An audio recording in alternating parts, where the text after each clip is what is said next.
personal information words in Korean. Number 1.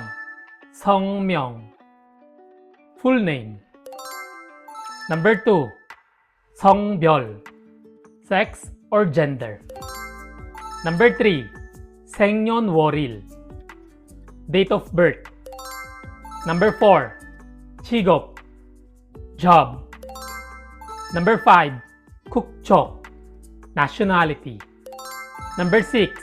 종교, religion. Number 7. 연락처, contact number. Number 8. 주소, address. Number 9. 전화 or 전화번호, telephone number. And number 10. Email.